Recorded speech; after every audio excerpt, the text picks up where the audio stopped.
Muy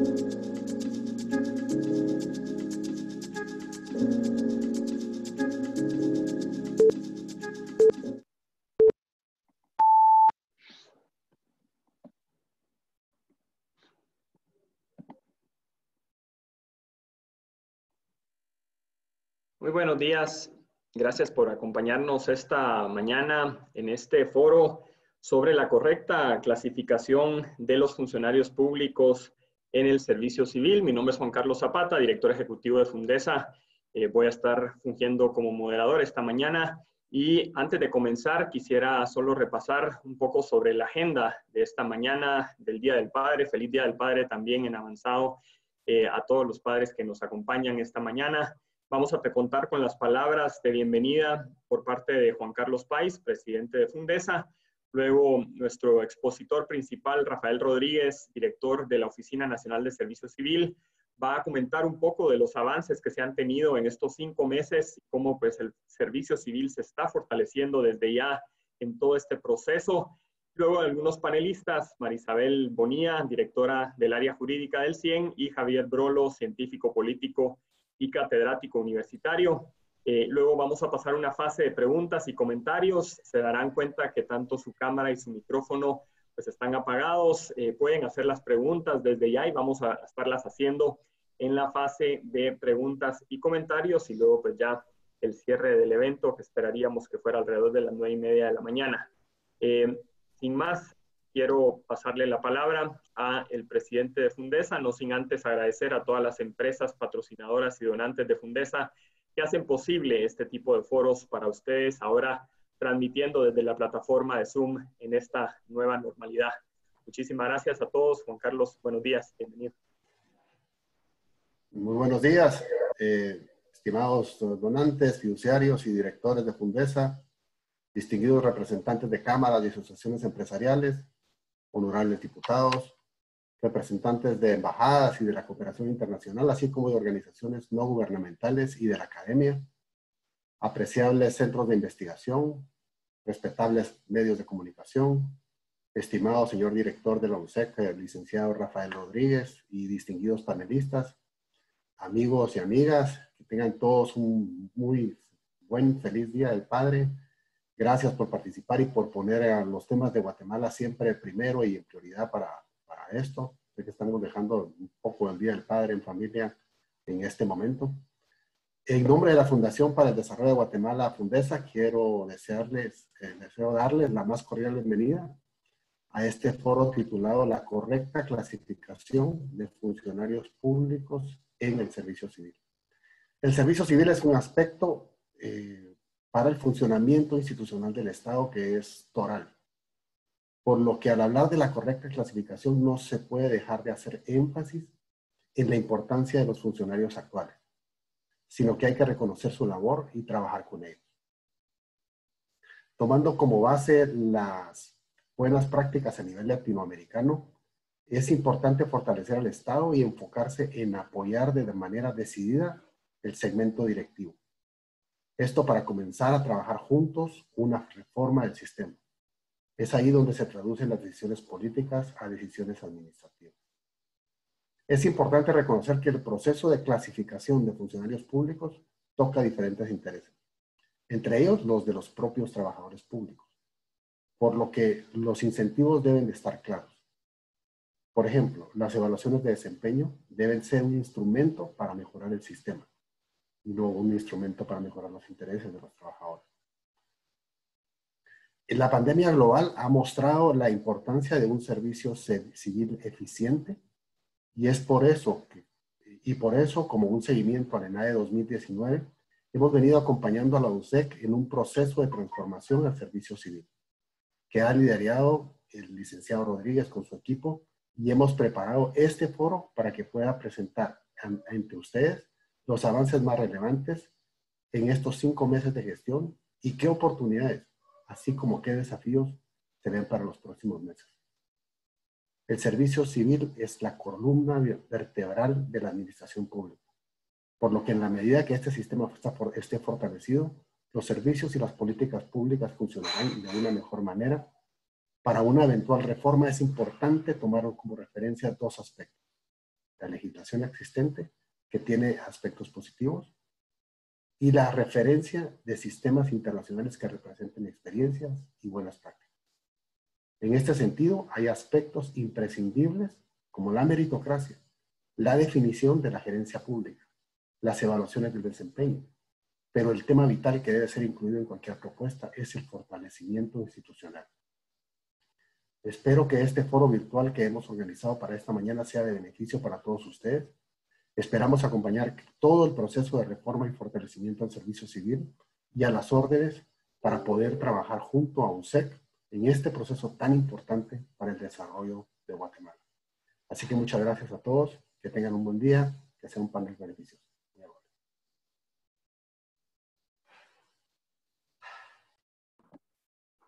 Muchas gracias, Juan Carlos. A continuación, quiero presentar a el licenciado Rafael Rodríguez. El licenciado Rodríguez es director de la Oficina Nacional de Servicio Civil, ONSEC.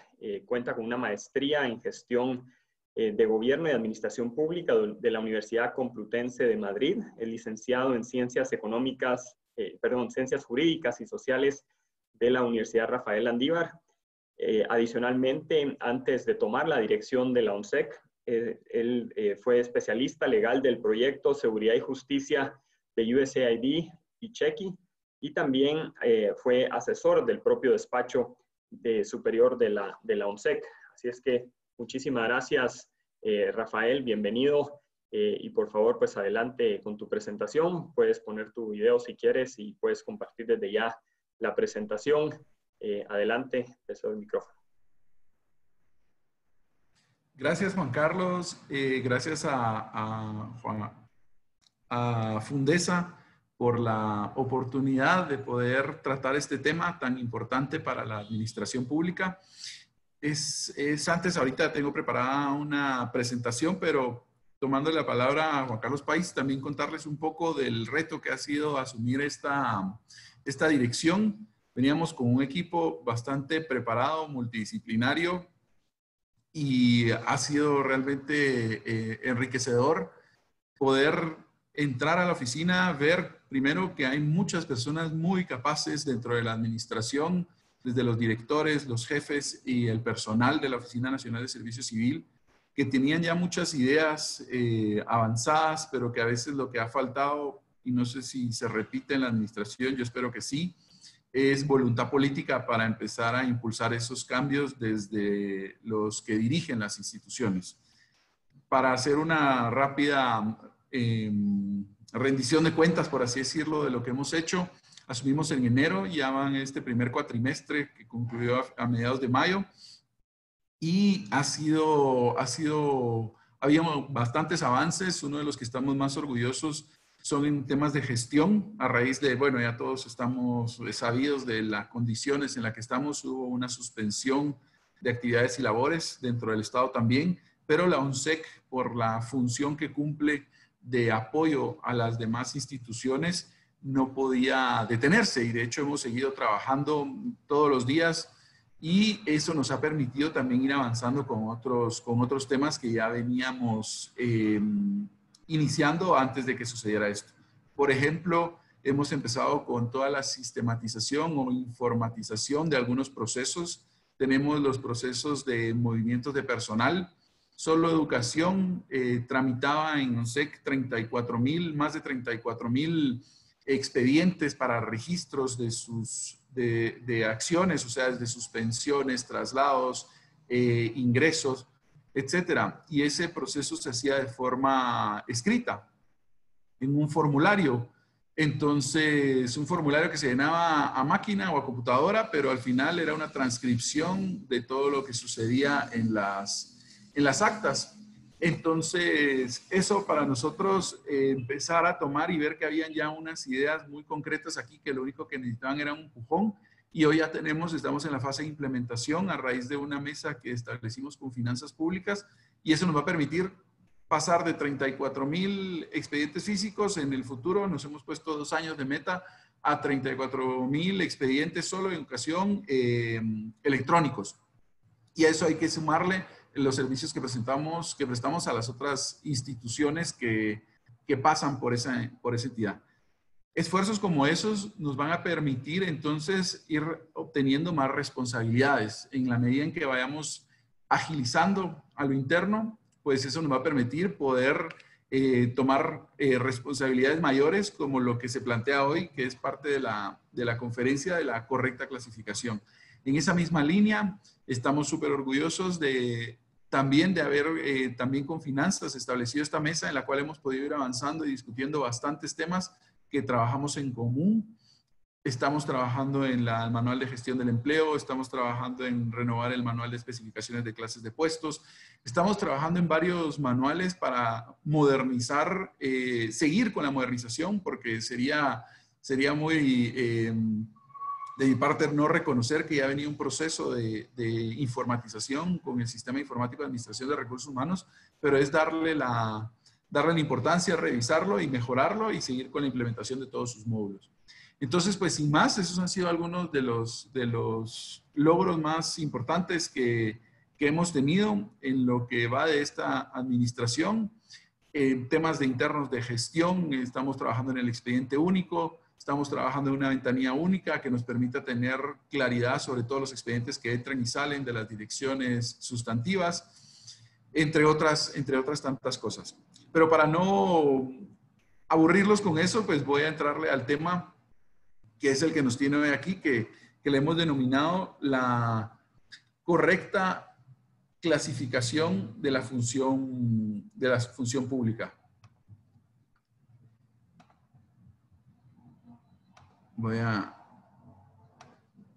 Yo creo que ya estoy compartiendo ahí la pantalla.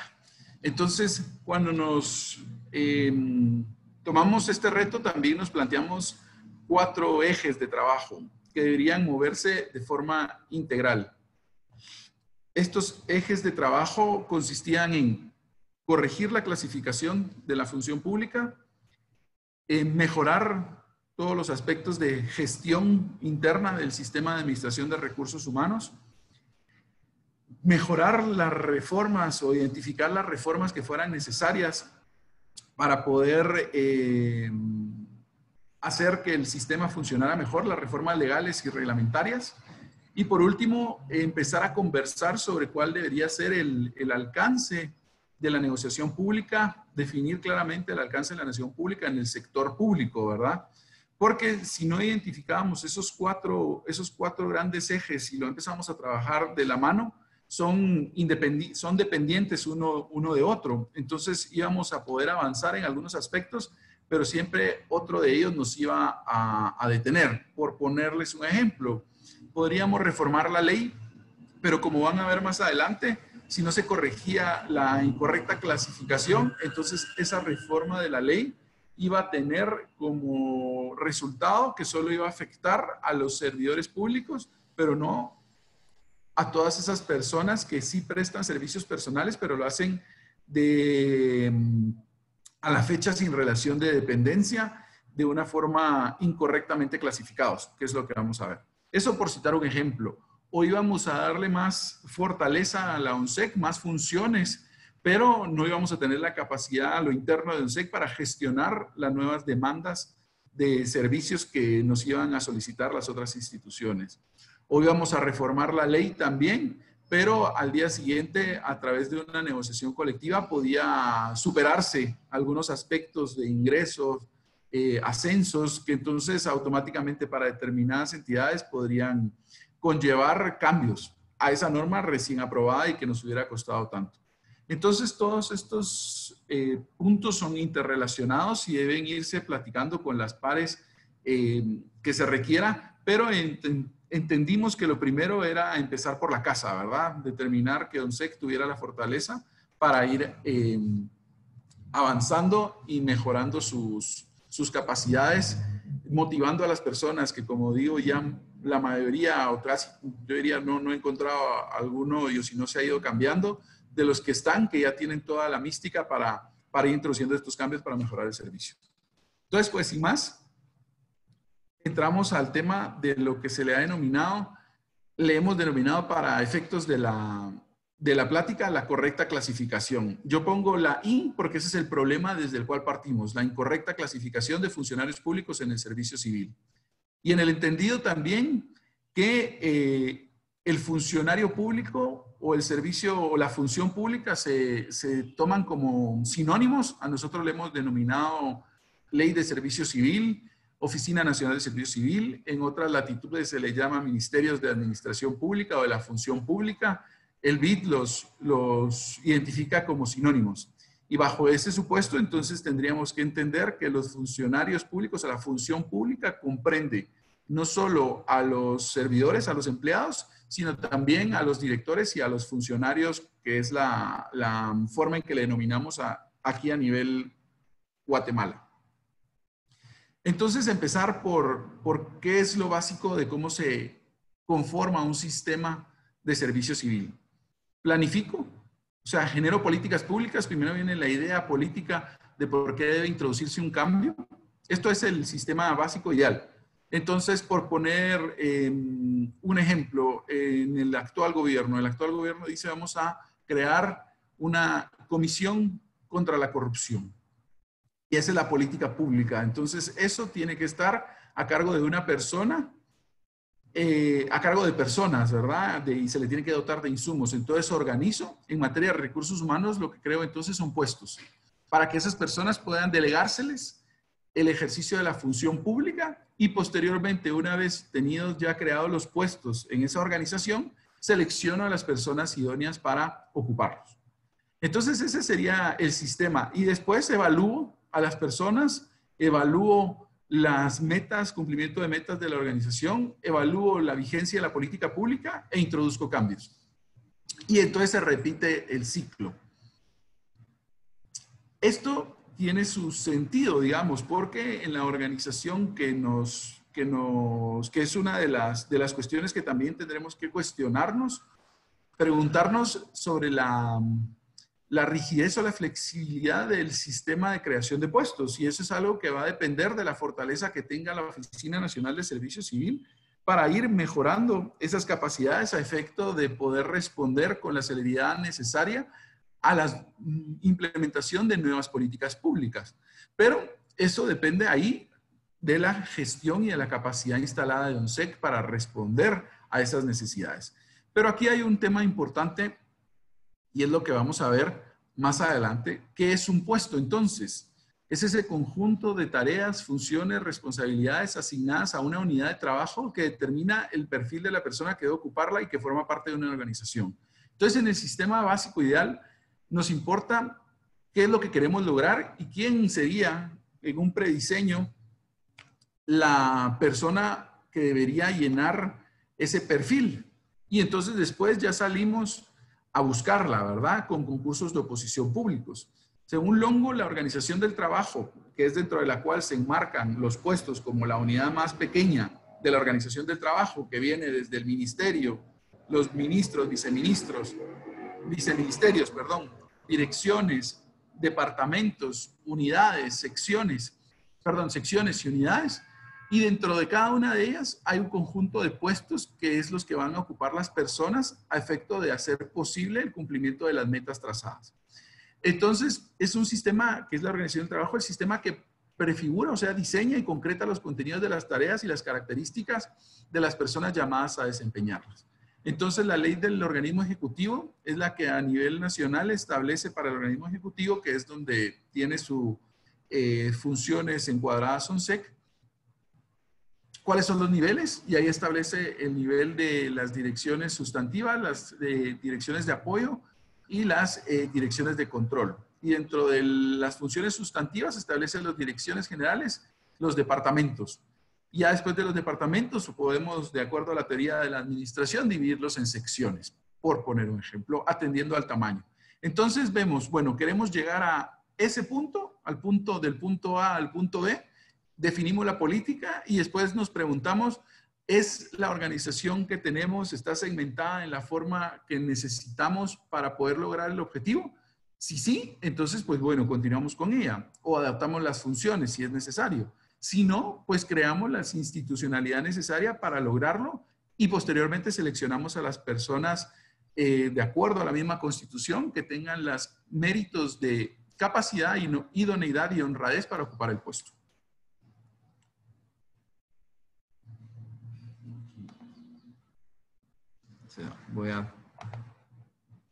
Entonces, continuamos.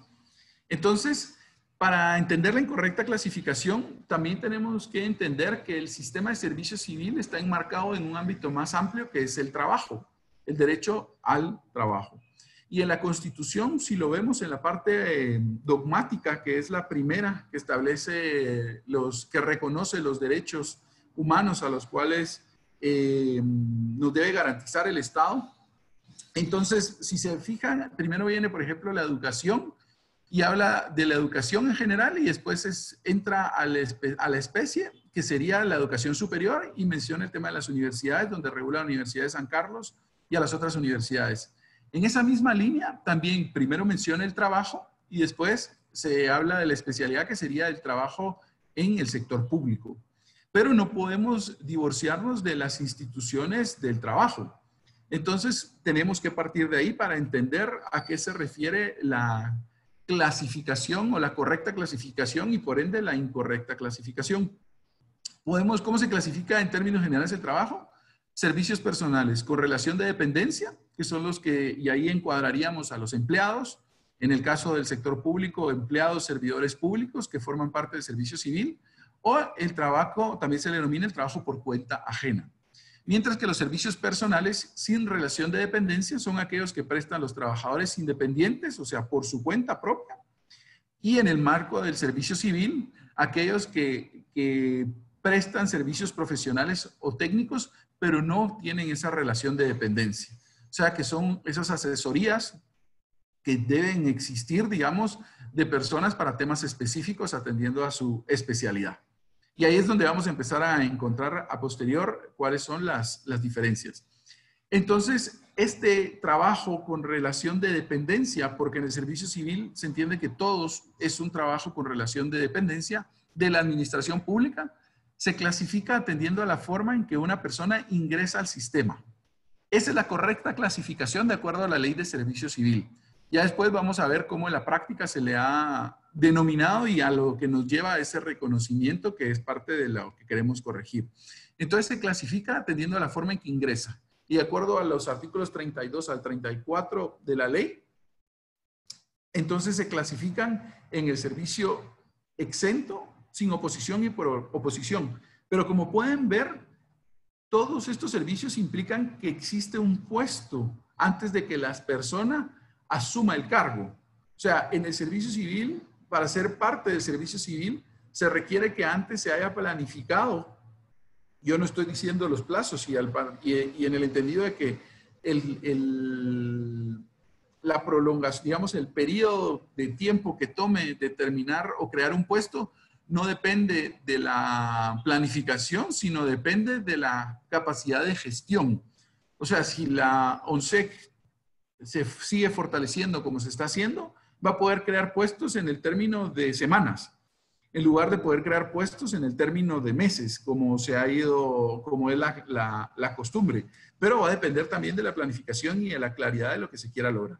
Entonces, entendido que en el servicio civil debe existir un puesto y que a este puesto se ingresa por estas tres formas que conllevan exento, son aquellos como los ministros, están regulados en el artículo 32, ministros, viceministros, directores generales, inspector general de trabajo, ahí se los voy a leer, pero ustedes los pueden ver, son un numerus clausus de personas.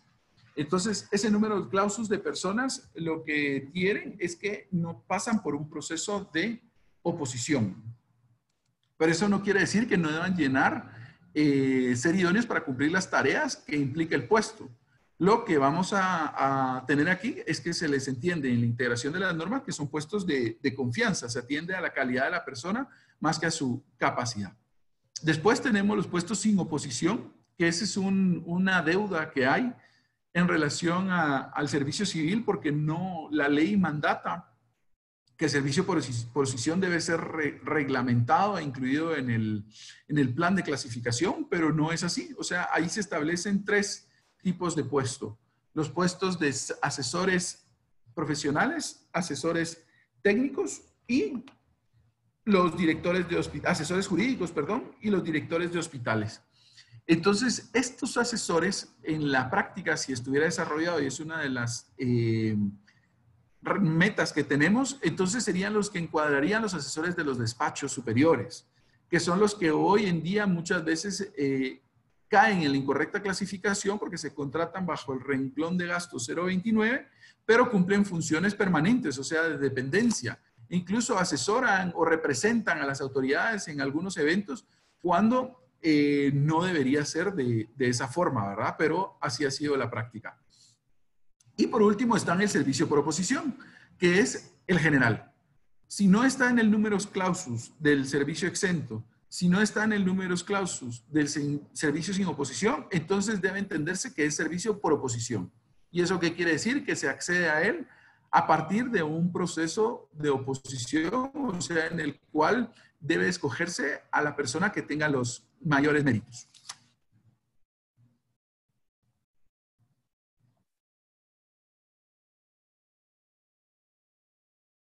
De acuerdo a la definición que da la ley de qué es un servidor público, encontramos los elementos que hemos venido platicando. Y es la persona individual. Vemos que el puesto como la expresión mínima de la organización del trabajo es una unidad que solo puede ser ocupada por una persona.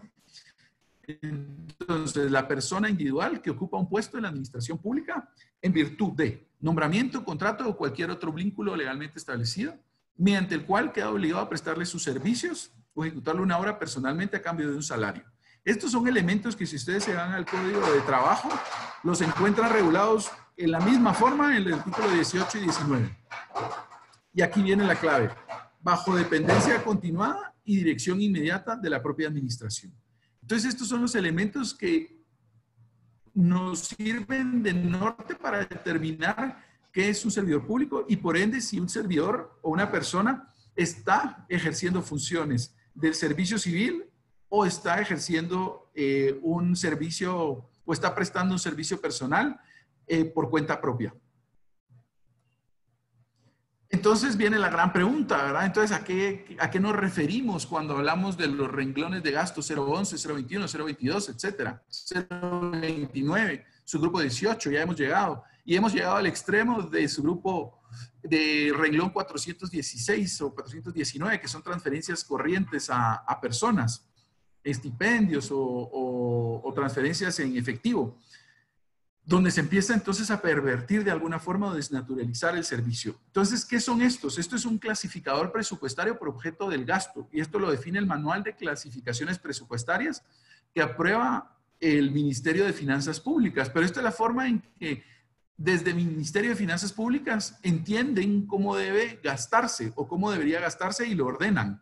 Pero esto no debe sustituir, y ahí es donde empieza la complejidad, no debe sustituir la clasificación del servicio civil que establece la ley.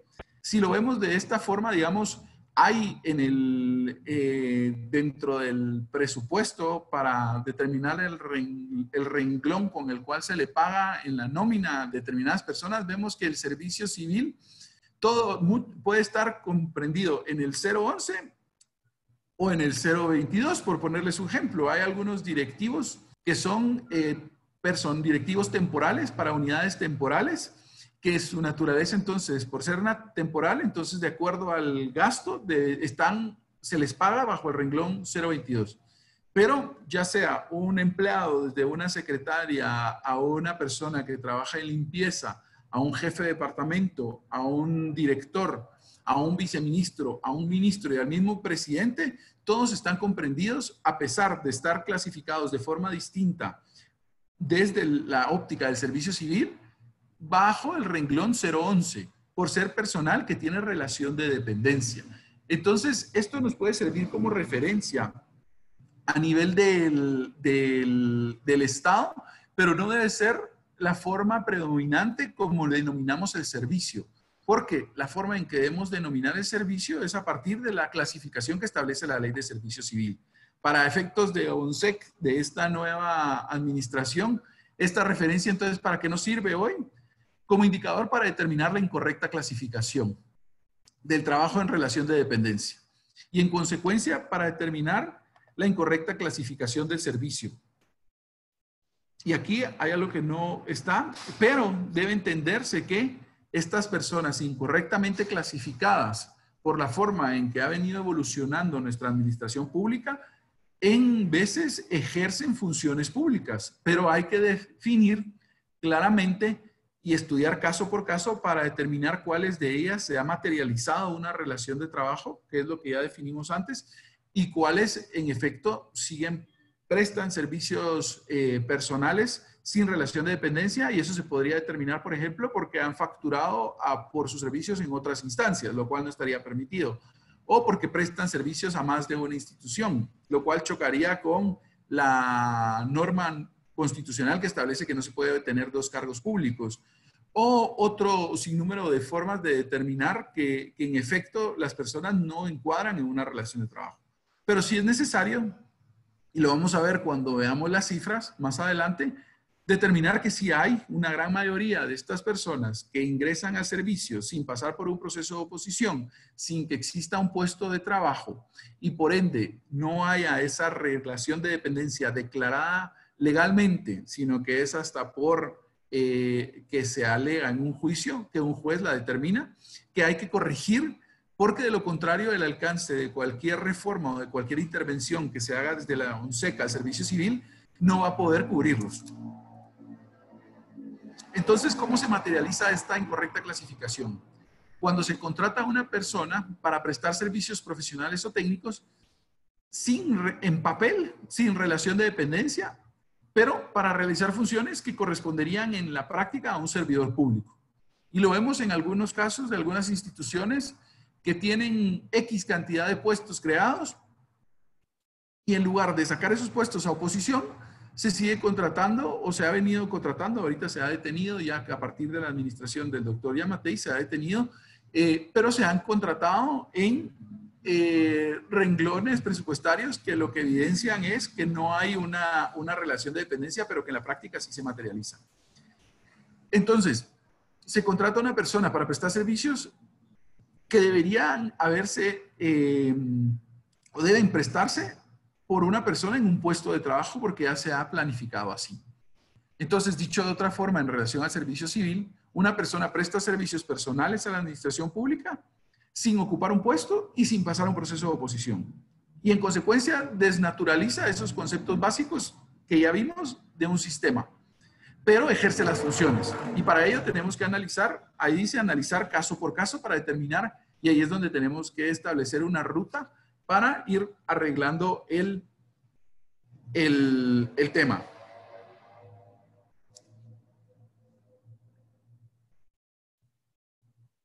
Retomamos entonces esta gráfica para definir. Entonces, ¿qué es lo que pasa? Hay una política pública, pero donde se falla es que no se crean los puestos y después se seleccionan a las personas, sino que lo que se hace es entrar a intermedio bajo algunas, en algunos casos, excusas válidas como los plazos para constituir un puesto y entonces por ende la necesidad de mejorar las gestiones, y en otras excusas inválidas porque lo que se pide, lo que se busca es contratar a personas atendiendo a su cercanía con quien los nombra y no atendiendo a la idoneidad o capacidad. ¿Cuál es la magnitud del problema de la incorrecta clasificación? Por poner un ejemplo, en el MISIBI de los cifras atendiendo al renglón de gasto que nos sirve para determinar esta relación de la clasificación, de 3.466 personas, 2.546 al 30 de abril, el 76% del total del recurso humano estaban comprendidas en una incorrecta clasificación. En el caso del MAGA, para el 30 de abril, de 2.160 personas, 1.163, que implica casi el 53% del recurso humano, estaban incorrectamente clasificadas. Y esto no es por una disposición actual, sino que de hecho son males sistémicos que se han venido heredando gobierno tras gobierno. Entonces, ¿qué consecuencias tiene esto?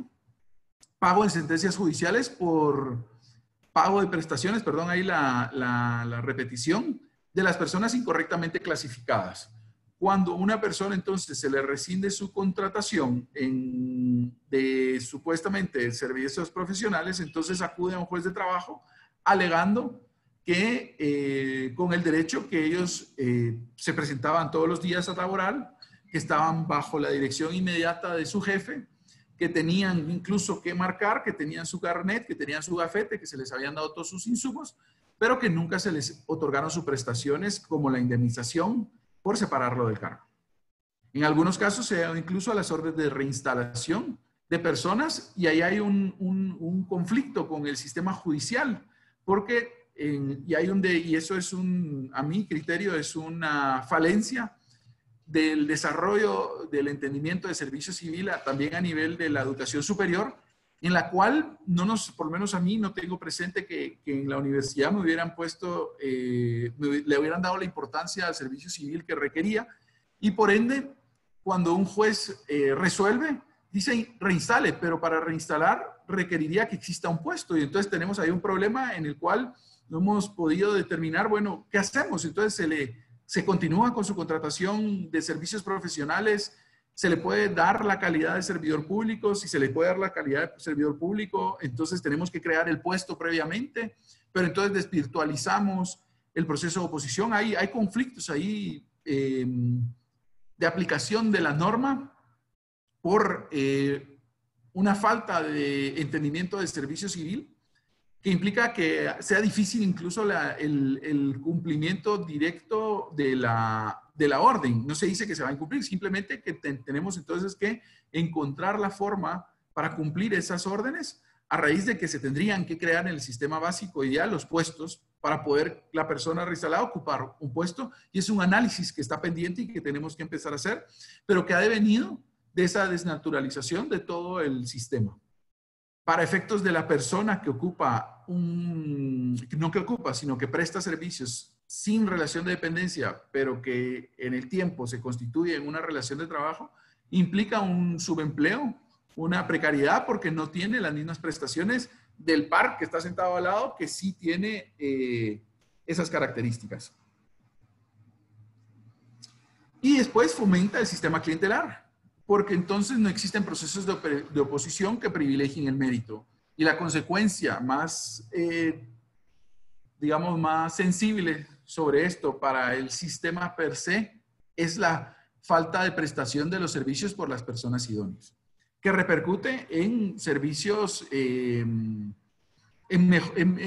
servicios que deberían de ser mejor prestados.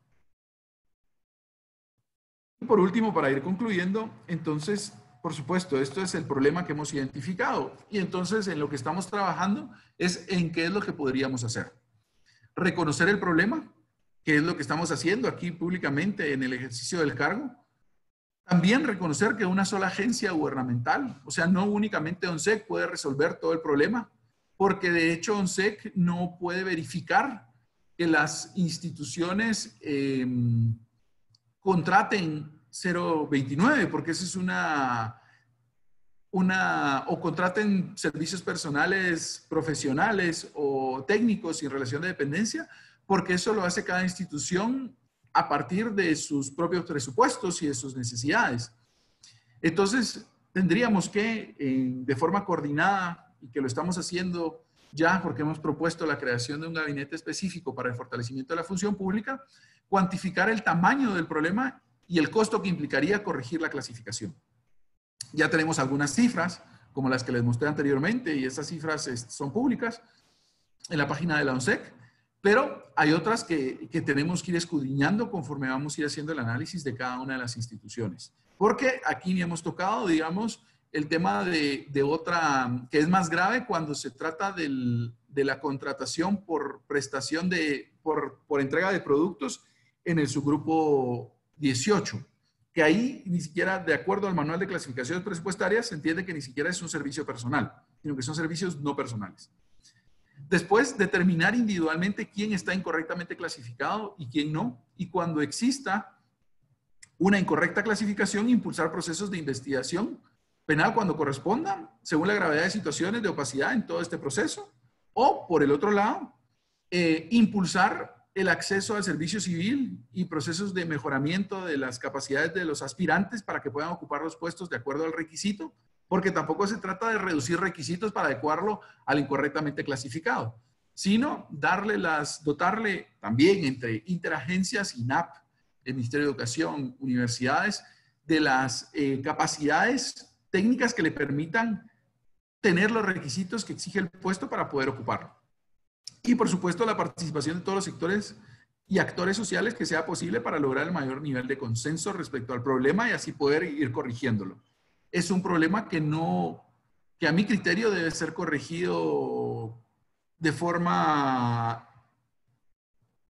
¿cómo lo diría?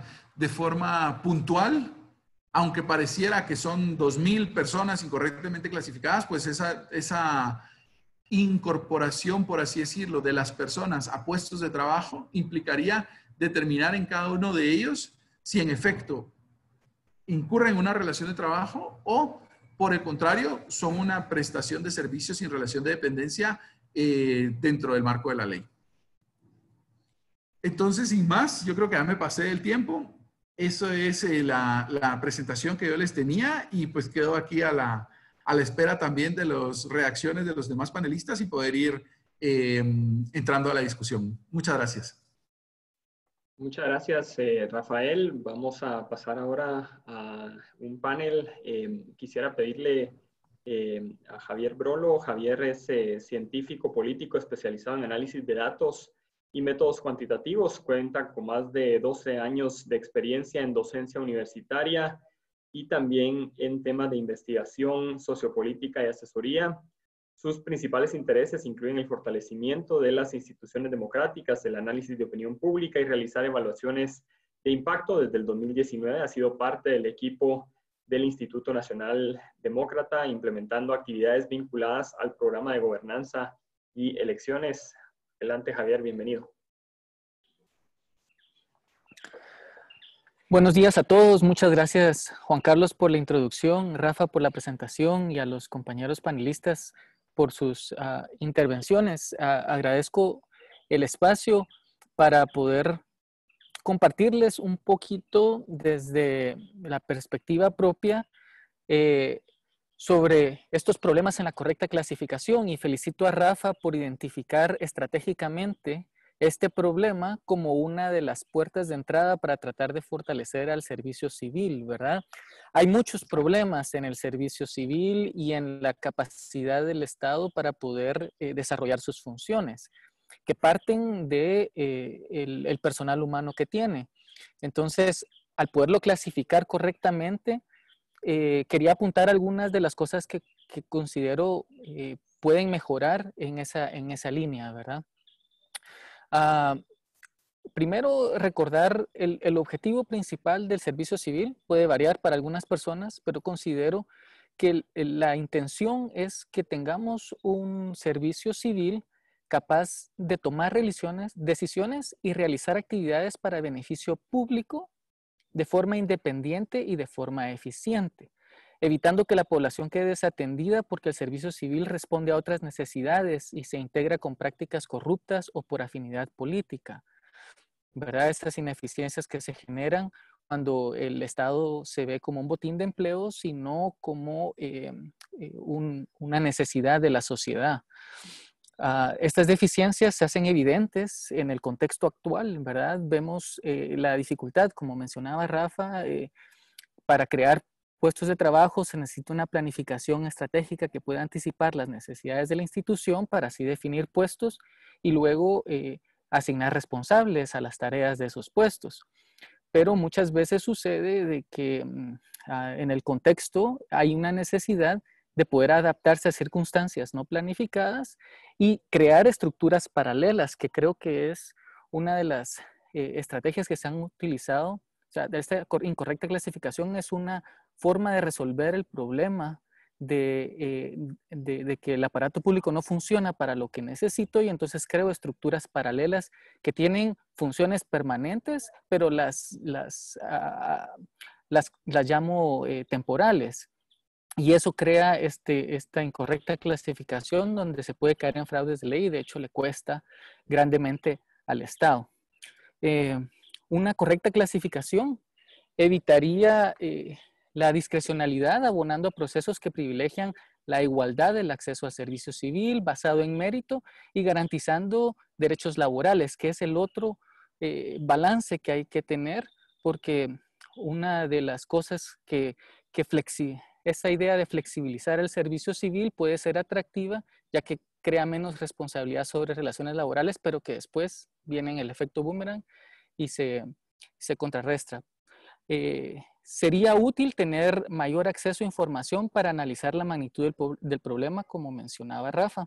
Pero algunos datos que he encontrado es, por ejemplo, en el 2017 se estimaban alrededor de 420,000 personas empleadas.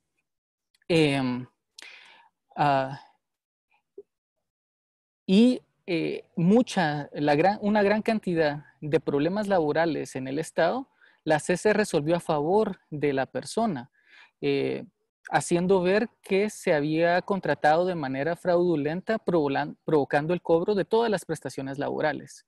En el 2015, Sandoval estimó en una publicación de que el Estado perdía 98% de los juicios vinculados a disputas sobre el reglón 029.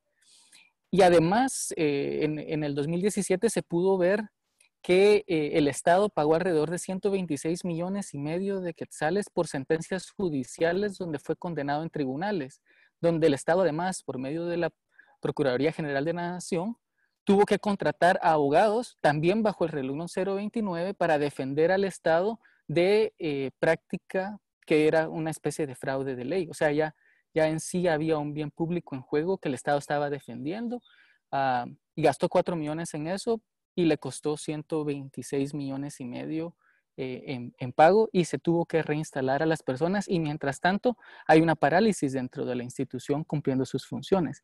Este desgaste se podría evitar con una correcta clasificación. El manual de clasificación presupuestaria que se utiliza mucho, como mencionaba Rafa, está distorsionado por la necesidad del Ministerio de Finanzas de clasificar según la erogación de gastos. Pero entonces eso me llevaría a mi cierre, ¿verdad? Era una intervención corta. Pero entonces, identificado el problema, identificado el valor estratégico que tiene hacer una correcta clasificación para no desgastar al Estado en estas luchas judiciales que le cuestan dinero, y además así permitir condiciones que fortalezcan al equipo humano en el Estado para cumplir sus funciones de forma independiente, orientadas al servicio del bien público, con garantías laborales, con condiciones de mérito y en condiciones de igualdad.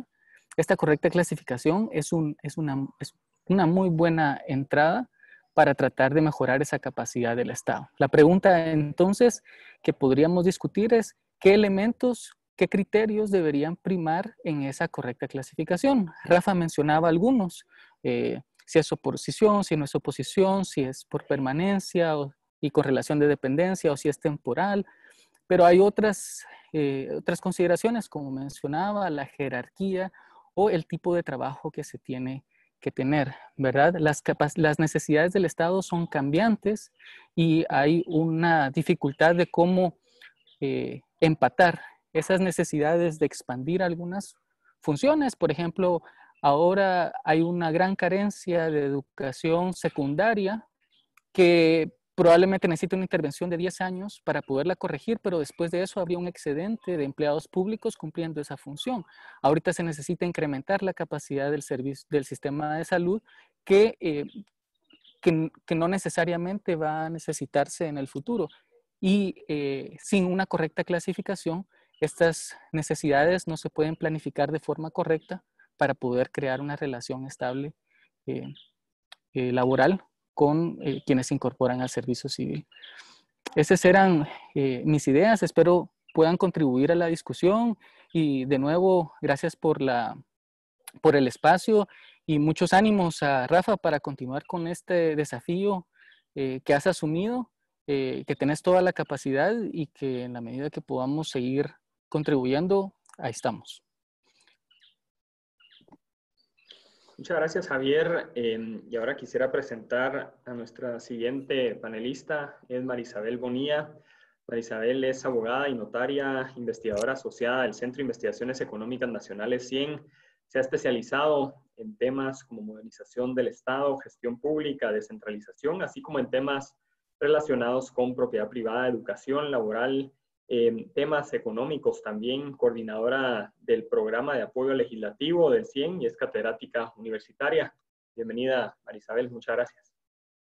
Muchas gracias a ustedes, a Fundesa, por esta invitación. Muchas gracias al director de ONSEC, Rafael Rodríguez, por esta presentación y especialmente por esa honestidad de parte del funcionario público al reconocer que existe un serio problema en materia de la administración de recursos humanos en la administración pública.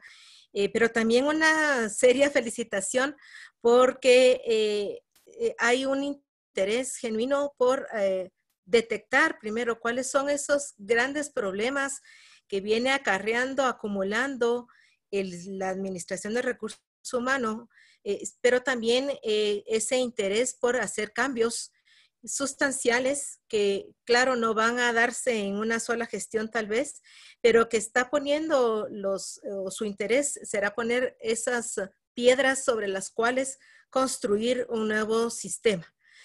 El director de ONSEC prácticamente ha revelado o ha hecho patente lo que ya veníamos sospechando, ya veníamos viendo de años anteriores en materia de servicio civil. Y creo que podríamos resumir que lo que hace falta en el servicio civil y hacia lo que debiera de apuntarse es a una verdadera carrera administrativa para beneficio no solo de la administración pública, sino también de todos los guatemaltecos que recibimos un servicio por parte de la administración. Y claro está, también es importante esta revisión y obviamente alcanzar una carrera en beneficio de los propios trabajadores, de los propios empleados, funcionarios públicos. Esta mala clasificación o incorrecta clasificación de los empleados públicos bajo partidas 029, 022, etcétera, pues también ha sido una práctica constante en las diversas administraciones. Como bien decía Javier Brolo, no es posible a veces contar con el personal que yo requiero hoy en la coyuntura actual porque el sistema mismo no me provee de ese tipo de personal. No cuento con ese puesto ya creado, no se cuenta, es más, no hay tal vez no puedo contratarlo por las vías normales, si lo pudiéramos llamar así, sino que tengo que recurrir a la práctica de contratación bajo el 029 tal vez, porque no hay no se le puede pagar tal vez al funcionario lo que se le debiera de pagar para el puesto al que yo requiero, etcétera. Entonces, lo que existe actualmente normado, legislado, regulado en lo que es la contratación del personal y clasificación del personal en administración pública no coincide muchas veces con lo que realmente necesito al día de hoy. Y eso podríamos hablar muchísimo en cuanto a que tenemos normas tal vez desfasadas, reglamentos desfasados que ya no aplican o difícilmente aplican para lo que necesito al día de hoy. El barómetro de profesionalización de los servicios civiles en Centroamérica y República Dominicana evaluó en varios años, 2010, 2014, el servicio civil también de Guatemala, y si bien se reconocen algunos avances en materia de servicio civil, sí me gustaría indicar dos cuestiones que apunta este barómetro: que no puede mantenerse recurso humano de calidad adecuado a las necesidades institucionales en el país y que no existen las condiciones que promuevan la productividad laboral y tampoco que regulen o favorezcan la estabilidad laboral en la administración pública. Esto, pues si bien no es nada nuevo, es importante tenerlo en consideración porque es una evaluación que se hace de servicio civil y apunta a que no tenemos esa carrera administrativa importante que una vez diseñada, incluyendo todos estos elementos de personal, necesidad de personal permanente, pero también personal temporal, personal de confianza, pero también la mayoría, por no decir todos, pero sí la mayoría de los puestos bajo oposición, y es de más, debiera concursarse cada cierto periodo por esos puestos, porque no hay nada permanente, sino que debiera de siempre estarse sacando oposición los puestos para que la gente concurse, hasta el mismo que está ocupándolo en ese momento pueda seguir en el mismo, sí, cumple con esos requisitos de oposición. Ese diseño, entonces, de la carrera administrativa nos permitirá, entonces, conocer cuáles son las necesidades, cuáles son los puestos que se requieren y obviamente cuáles son los requisitos que debiera de ocupar las personas para esos puestos. Entonces, dos cuestiones a considerar en esta tarea que se ha puesto la ONSEC con el liderazgo de su actual director. Toda reclasificación o toda esa revisión que hoy en día se están haciendo de los puestos o de la correcta clasificación de esos puestos es importante porque nos lanzan un diagnóstico actualizado de cuál es la situación en que se encuentra la administración pública en cuanto a su personal o servicio civil. Para dos, considero que debiera de apuntarse a la creación de una verdadera carrera de servicio civil. Y para ello, dos consideraciones. Uno, es que los pactos colectivos de condiciones de trabajo, si bien deben de seguir existiendo claramente, son necesarios, son importantes, deben tener también un límite en materia de cuánto pueden alterar los pactos colectivos un sistema de servicio civil y también hay que reconocer que no debieran alterar las normas generales de servicio civil. Por ejemplo, pacto colectivo de condiciones de trabajo con el Ministerio de Educación establece que trabajadores clasificados en el 031 deben de pasar y ser contratados por el 011. ¿Bajo qué criterio? Todos. ¿Qué evaluación? Es decir, un pacto colectivo no debiera venir a alterar lo que después, lo que nosotros consideremos una buena clasificación, un buen sistema de clasificación y obviamente una carrera administrativa. O como sucede en el Congreso de la República, que se prohíbe la contratación bajo el renglón 022 a funcionarios de administración o empleados administrativos, mejor dicho. Pero existen, allí están contratados bajo esa clasificación sin ninguna consecuencia. Es decir, no hay ninguna consecuencia administrativa por seguir contratando cuando está prohibido hacerlo de esa forma. Entonces, no solo son los pactos, sino también las malas prácticas que se vienen arrastrando sin consecuencia alguna a nivel de la Contraloría General de Cuentas o a nivel de la propia institución que contrata mal, que contrata bajo malas clasificaciones. Entonces, son puntos que hay que tomar en consideración. Hay que romper con esa tradición, mala cultura administrativa de contratar fuera de los sistemas o fuera de la clasificación que se establece bajo los manuales y normas que aplican. Y los pactos colectivos definitivamente no tienen su razón de ser, no es o no debiera ser alterar sistemas de contratación ni violentar normas de contratación. Así que tampoco debieran de ser superiores a sistemas de contratación una vez estas también ordenadas.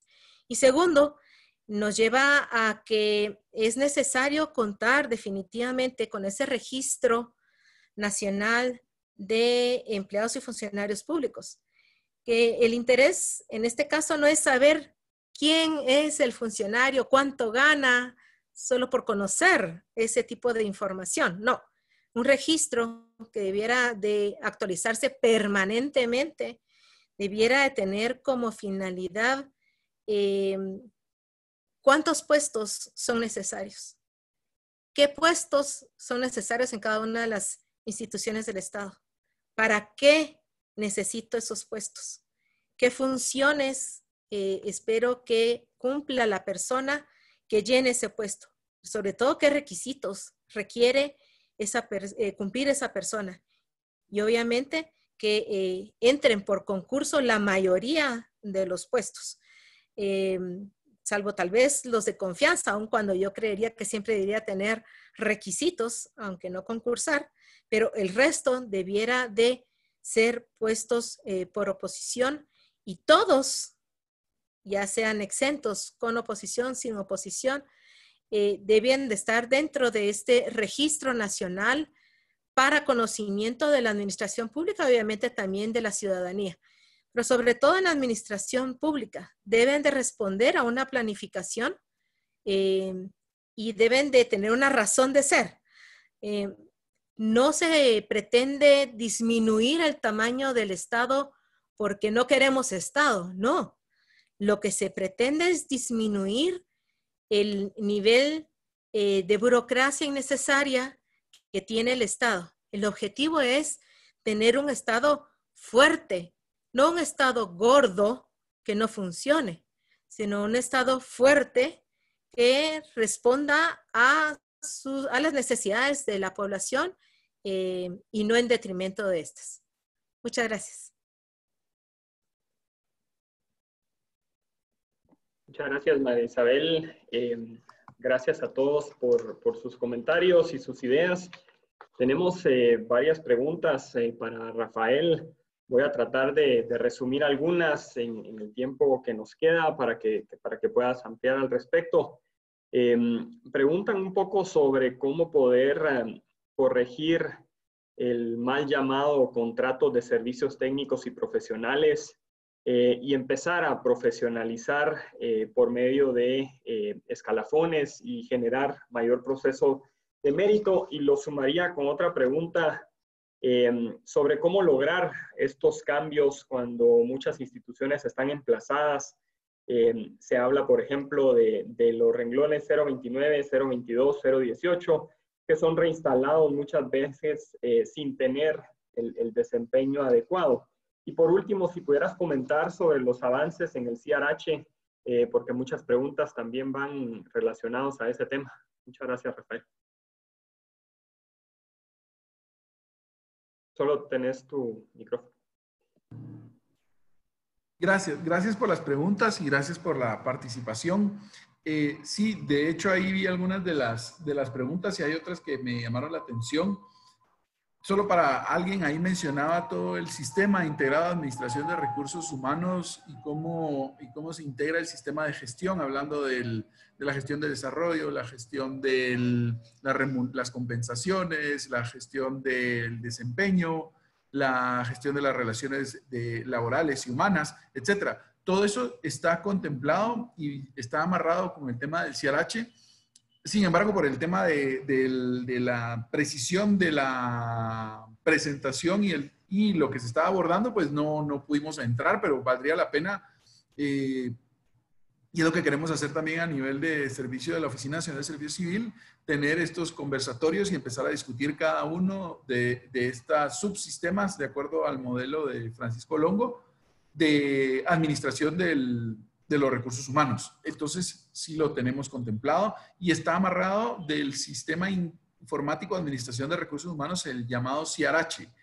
hemos avanzado. El hecho de lo que le está hablando del formulario electrónico de movimiento personal, su siguiente paso es cerrar todo el módulo de gestión del empleo y conectar el proceso que se hace de reclutamiento y selección, en el cual también ya estamos trabajando sobre la siguiente edición del manual de gestión del empleo, en el cual queremos transparentar también, por ejemplo, el tema del salario para hacer que sea atractivo. Actualmente en Guatempleo se publica la plaza y se le pone el salario inicial, lo cual está amarrado con otro de los temas que son interdependientes, que tiene que ver con una política salarial, pero para efectos del que quiere concursar, dice salario, qué sé yo, puesto de analista, salario 2,000 quetzales. Y entonces uno, si no conoce el sistema y si solo es su primera vez, dice, no, yo no voy a participar, y exigen que sea profesional. No tiene sentido. Entonces, ¿qué es lo que pasa? Que no se está integrando en la oferta de la plaza, no se está integrando y haciendo público la integralidad del salario, que está comprendido no solo del salario inicial, que es algo que hay que corregir, sino también de bonos y complementos. Entonces, ese salario se convierte en 6,000 quetzales. Y entonces ya dice, bueno, eso sí ya es más atractivo si tengo todas mis prestaciones, si tengo 14 salarios, si tengo algunas otras bonificaciones, etcétera. Entonces, son temas que tenemos que ir corrigiendo, que son un tema de pura gestión interna, que esperamos que próximamente podamos ir haciéndolo más viable. El sistema de Guatempleo, que es la parte de reclutamiento del sistema del CRH, también tiene algunas falencias. Por ejemplo, nos obliga a registrar nuestro CV para poder acceder a la oferta de trabajo. Lo ideal, y es lo que estamos cambiando, es que cualquiera pueda ver la oferta de trabajo y si le interesa un puesto, entonces tiene que acceder, ya tiene que ingresar su CV para poder aplicar. Son cosas como esta puntuales, pero que hacen más atractivo esa parte de reclutamiento y selección. ¿Qué estamos ahorita terminando? Les estaba diciendo, está la parte de reclutamiento en Guatempleo, la parte de selección en el CRH, pero posteriormente regresa a estar fuera del sistema todo el tema de las actas, en las cuales ya se hace el nombramiento y después eso se vuelve a ingresar a registrar en Guatenóminas. Entonces queremos completar ese proceso. Después, nuestra idea que hay, y ha habido bastantes estudios, está el manual de evaluación del desempeño, que es otro de nuestros retos que tendrá que ser este año y el que viene para poder empezar a determinar cómo implementar la evaluación del desempeño, y tendrá que ser algunos planes pilotos, que es otro de las gestiones. Después, otro de los sistemas que contempla el CRH es el tema de la gestión de las compensaciones. La gestión de las compensaciones pasa por algo que es una de las grandes falencias del Estado de Guatemala a nivel general, que es una política salarial. Tenemos una escala de salarios de la administración pública que no se ha actualizado desde hace más de 20 años. Y ahí sí hay un reconocimiento, digamos, y una necesidad, porque si no hubiera sido a través de la negociación colectiva, en muchos casos las personas seguirían teniendo salarios precarios que no corresponden al costo de vida. Pero viene el otro extremo, ¿verdad? En algunos casos se desvirtuó totalmente y hay una inequidad total entre la misma función en dos instituciones distintas, que obedece a la fortaleza de la negociación en una y en otra. Entonces, esas correcciones dentro de una política salarial tienen que hacerse y ya lo estamos estudiando. Se dejaron de 2018 estudios en ese sentido y entonces hay que ver cómo se va corrigiendo. En ese sentido, la negociación ha sido muy válida, sin tener que pasar por el otro lado al extremo de ya desvirtuar que en una institución se gane, por decir cifras, 8,000 y en el mismo puesto en otra institución se gane 5,000. No puede haber esa inequidad salarial por hacer las mismas tareas, lo cual repercute a su vez en una carrera o rutas de carrera administrativa interministeriales. ¿Qué podría ser? Entonces puede ser que en una institución alguien que está en el planificación es jefe de sección, por ejemplo, y se abre una plaza de jefe de departamento de planificación o la jefe de unidad de planificación en otra entidad, pero dice, bueno, no me conviene porque gano igual en el puesto que tengo actualmente aquí que en el puesto con mayor responsabilidad en la otra entidad. ¿Y eso a qué se debe? A esa falta de equidad interna y externa entre las instituciones del mismo organismo ejecutivo. Entonces, solo ahí, para ver el tema del CRH, sí queremos seguir avanzando con él, queremos fortalecerlo. De hecho, y ahí tomo la palabra de algo de lo que mencionó Juan Carlos Pais, dentro de nuestros apoyos que estamos recibiendo ya, estamos recibiendo un apoyo del Banco Mundial que nos va a colaborar para mejorar la gestión de los procesos y después poder incorporar eso dentro del CRH. Entiendo que viene otro proyecto de la cooperación estadounidense que nos va a permitir, y esa es la expectativa, poder aspirar a seguir con la implementación del CRH en la contratación de programadores, que es el valladar que hemos tenido a la fecha. También tenemos ya las pláticas con el Banco Interamericano de Desarrollo para desarrollar todo el segmento directivo, que también es un problema porque está muy desordenado. A la fecha vemos que desde la denominación funcional hasta la conceptualización de los puestos del segmento directivo, con puestos de director temporal, puestos de secretario, puestos de director técnico, puestos de director general, y entonces no hay una homogeneidad en todo el segmento directivo que nos permita también ir fortaleciendo esas capacidades. Entonces, tenemos ahí la oferta del BID para poder entrar a intervenir, homogenizar el segmento directivo y después empezar a tener otra reglamentación específica que nos permita profesionalizarlo también. Eso en relación a los avances en el CRH. Corregir el contrato de servicios técnicos y profesionales, sí, de hecho, es una de nuestras aspiraciones, que es reglamentar el servicio sin oposición, que comprende a tres clases de puestos, los directores de hospitales que sí están en uso, pero también comprende a los asesores técnicos y a los asesores jurídicos. Entonces, si logramos reglamentar esto, nuestra aspiración es que por lo menos los asesores, los que sí ejercen funciones de asesoría permanente a los despachos superiores puedan encuadrar en esta figura y tendría el equivalente, sería una contratación como la que ya mencionó también Marisabel Bonilla, de lo que sucede en el Congreso con los asesores de los diputados, que son los que están bajo el renglón 022 y entonces corren la suerte del diputado al cual asesoran. Si el diputado ya no es reelecto, pues automáticamente ellos se termina su relación laboral con su derecho a prestaciones por el tiempo servido durante esos 4 años. Esa es una expectativa. Y después, a corregir el contrato de servicios técnicos y profesionales, pues ahí sí que es una cuestión de revisión de que en efecto se cumpla con una prestación sin relación de dependencia. Y eso pasa por el fortalecimiento de lo que estamos haciendo de la Oficina Nacional de Servicio Civil para que no existan por lo menos excusas de gestión en cuanto a crear un puesto me tarda mucho. No, crear un puesto es ágil y solo depende de su planificación y por ende no hay una justificación para que usted contrate a una persona en esta calidad. Esos son cómo lograr cambios si las instituciones están emplazadas. Lo mencionábamos también. La idea aquí es que reconocer que este problema conlleva un análisis y entendimiento y corrección desde diferentes agencias. No podemos únicamente corregirlo desde el lado de ONSEC. Desde el lado de ONSEC estamos haciendo nuestros mayores esfuerzos para empezar a tener una ruta.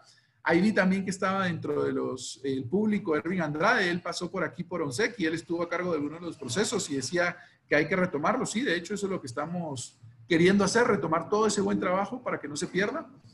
Pero tenemos que comunicarnos con el sector justicia para también entrar a definir estos conceptos y alcance del servicio civil para que por supuesto que se reconozca el derecho a indemnización, pero no el derecho a la estabilidad que solo le puede dar un proceso de oposición. ¿Qué quiero decir con esto?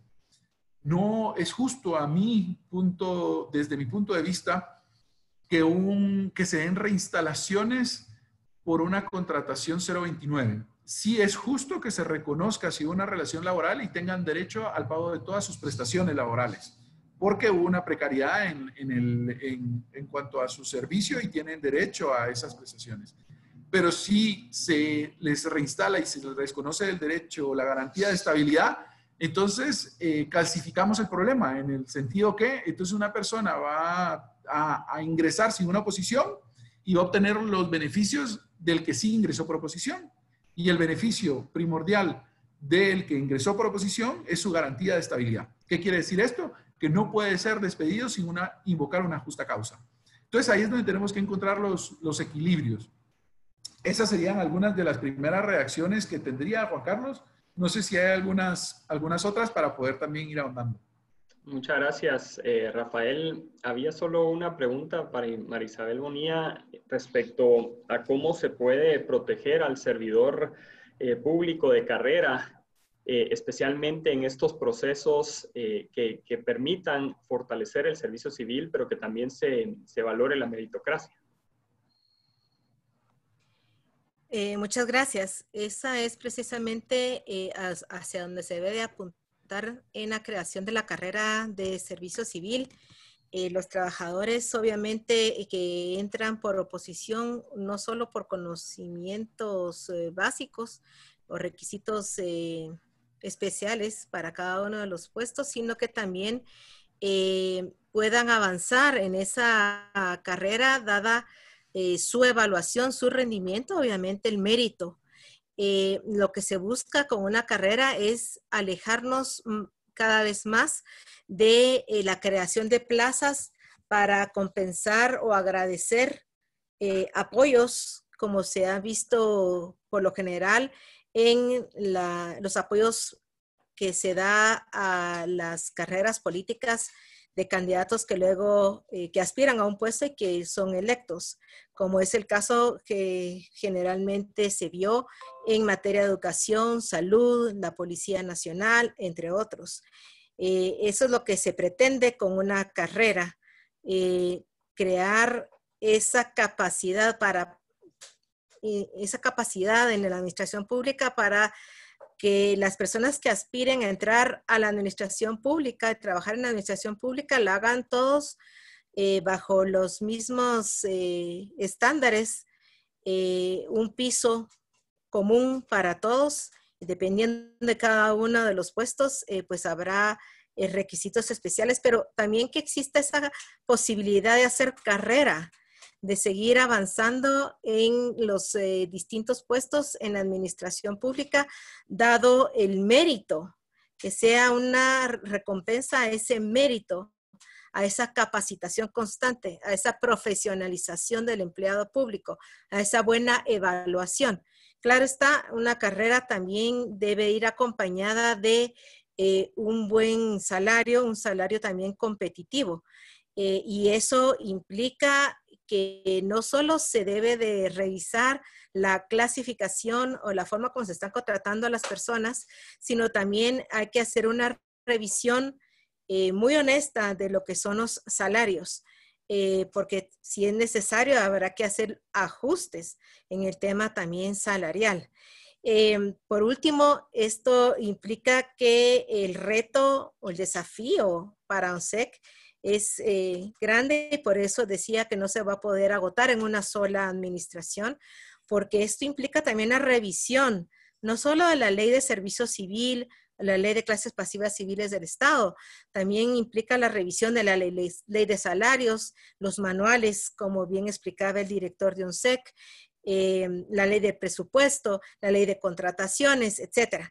Así que esto es un desafío importante que está asumiéndose, pero hay que iniciar dando el primer paso y considero que este diagnóstico que está haciendo la ONSEC a lo interno y también de los distintos usuarios, por así decirlo, de la ley de servicio civil y de los servicios de ONSEC.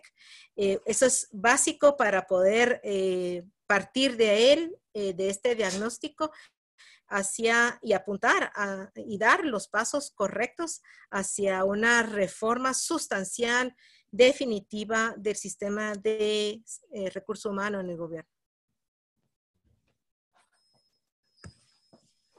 Muchísimas gracias, Marisabel, y sin duda, pues, ese tema de los salarios implica, pues, también otras reformas que serán sin duda necesarias. Le preguntaría a Rafael si tiene algún otro comentario para ir concluyendo y luego, pues, pasaríamos a las palabras de cierre. Sí, me gustaría solo remarcar ahí también de lo que ha dicho María Isabel, la necesidad, y es uno de los retos más grandes de establecer una política salarial. Pero ese reto sí es un reto enorme, digámoslo, porque sobre todo en época en la que estamos, eso pasa por generar muy probablemente una revisión de procesos, una revisión de puestos, una revisión de remuneraciones, una equiparación de remuneraciones para que exista equidad salarial entre las instituciones y sí detener de alguna forma algunas malas prácticas para que ya no se vuelvan a dar esa distorsión.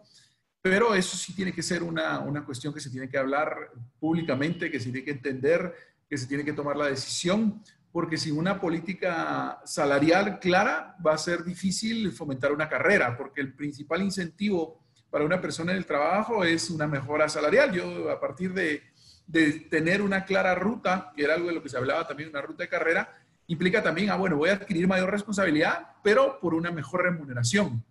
Entonces, si no tenemos claro esa parte, si no mejoramos esa parte, entonces va a ser difícil. El otro tema que quisiera también rescatar y que nos gustaría dejar ahí en la mente del público, al cual le agradezco su atención, es la ley de servicio civil. Muchas de sus falencias es de falta de interpretación y aplicación, no de diseño normativo. Es difícil tratar porque había un comentario que es obsoleta, es difícil solo argumentar su calidad obsoleta por el tiempo. De hecho, el Código de Trabajo es de años antes y sigue vigente.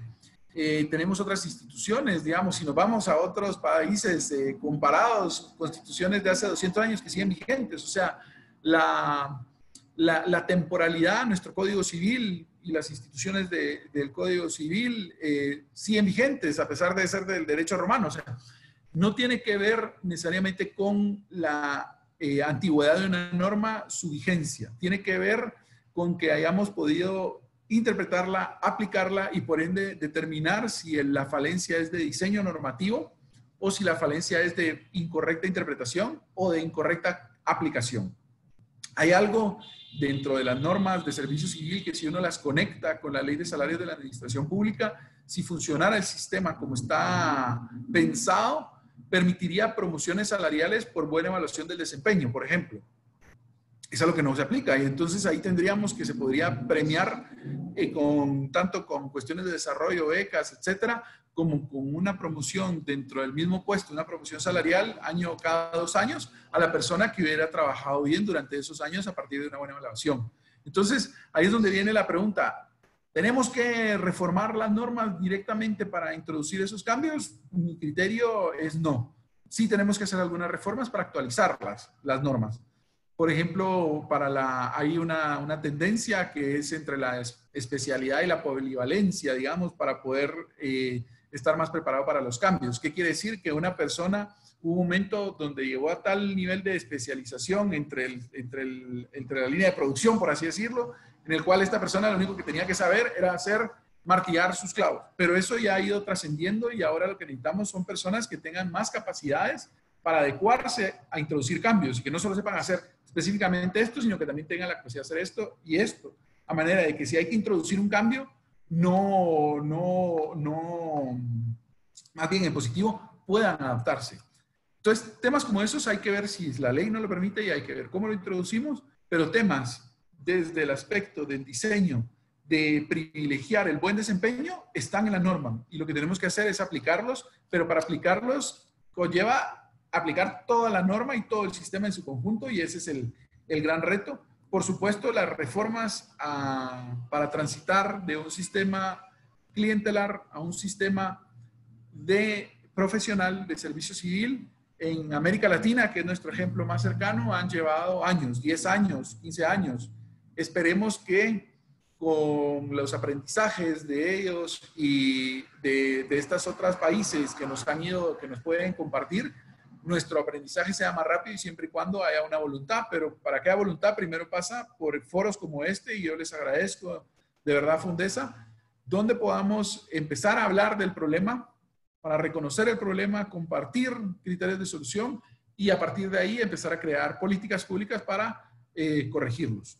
Hoy es la incorrecta clasificación, mañana va a ser la gestión, pasado mañana va a ser el tema de la negociación colectiva, que eso es entender que la negociación colectiva no es que estemos limitándola, eso es imposible, es un reconocimiento constitucional al derecho a asociarse, a la negociación colectiva, a sindicalizarse, pero sí reconocer que para efecto de las autoridades del organismo ejecutivo no pueden negociar todo como que fuera su empresa. Están limitados por la ley y un ministro no puede decir, ay sí, solo porque me pongo de acuerdo yo puedo decir que le doy todos estos beneficios. No, porque tiene una autoridad delegada por norma que él no puede reformar lo que estableció el Congreso. Entonces es desde ese punto de vista que hay que empezar a entenderlo sin limitar todo el derecho a la sindicalización,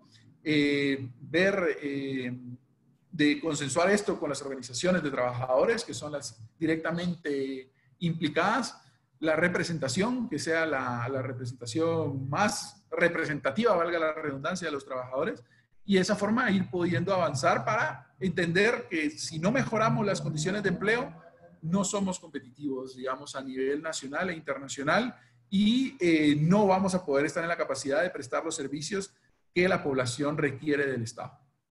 Muchísimas gracias, Rafael. Y con eso, pues, vamos concluyendo. Fueron 145 personas conectadas a lo largo de esta mañana.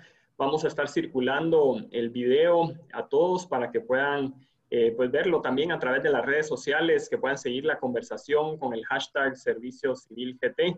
Muchísimas gracias nuevamente, Rafael. Y dejaría entonces en el uso de la palabra a Peter Clos, director de Fundesa, para un mensaje de cierre. Muchas gracias, Juan Carlos, y gracias a todos por acompañarnos. De verdad que es un honor estar acá compartiendo a pesar de todas las cosas que pasan en el mundo, en el país, estar hablando de temas tan trascendentes como este. Gracias a Rafa, a Marisabel, a todos los panelistas. Realmente, pues si se recuerdan de lo que hablamos en ENADE como Fundesa el año pasado, de las 4 verticales, esta, que es el servicio civil, creemos que es fundamental para transformar el Estado. Pero tal vez el mensaje toral, como decía Juan Carlos Páez, es que nosotros somos facilitadores, somos puentes, ayudamos a coordinar, pero al final necesitamos hacer un impacto colectivo de estas iniciativas para lograr transformar el Estado. A mí me llama mucho la atención y quiero darle un reconocimiento a Rafa Rodríguez, porque realmente esto es el ejemplo de lo que es poner un líder en una organización. Algunos de ustedes tal vez se preguntarán quién estaba en ONSEC antes o qué hacía ONSEC. Rafa lo que ha logrado ahora es visibilizar ONSEC, hacer anuente y visibilizar los problemas que existen hoy. Claro que, digamos, hoy vamos a estar hablamos de la correcta clasificación, es un primer paso y van a haber muchísimas cosas más que hacen falta, como los bonos, los incentivos, la carrera del servidor público, pactos colectivos, hay muchas cosas, pero hoy por hoy el presidente y los principales ministerios tienen este tema hasta arriba de su agenda, después de los temas importantes del coronavirus y otras cosas, pero eso es gracias a Rafa. Y yo quiero reconocerlo porque eso es lo que es tener un buen servidor público en el país. Yo diría que, digamos, más hacia adelante vamos a necesitar el apoyo de todos ustedes para implementar todas estas iniciativas, pero yo no quiero, digamos, desaprovechar este momento que la clave para cualquier institución, queremos resolver temas de salud, de infraestructura, de justicia, etcétera, primero quién y después cómo. La ley seguramente va a ser una de las iniciativas que vamos a tener que empujar e implementar, pero me encanta que estemos entrando en los temas de raíz, porque realmente no podemos tener un Estado eficiente si no estamos clasificando bien las plazas y no estamos desarrollando al talento que tenemos hoy. Entonces, pues realmente pues es una invitación a que nos integremos y que apoyemos a Rafa y a la gente que está iniciando realmente esta iniciativa. Este es un proyecto de mediano plazo, no se va a resolver en 1 o 2 años, sino es algo que tenemos que continuamente estar apoyando. Pero gracias a todos por participar y estamos pues muy contentos de haber contado con tantos participantes hoy. Que tengan un muy buen día. Muchísimas gracias, Peter. Y con esto pues vamos concluyendo. Vamos a estar enviando a los diferentes correos electrónicos copia del video. También vamos a pedirle a Rafa si nos comparte la presentación para poderla circular. Y por supuesto, pues también podrán verlo en las redes sociales de Fundesa a lo largo de esta tarde. Muchas gracias nuevamente a todos. Feliz Día del Padre. Que tengan todos muy feliz día. Hasta pronto.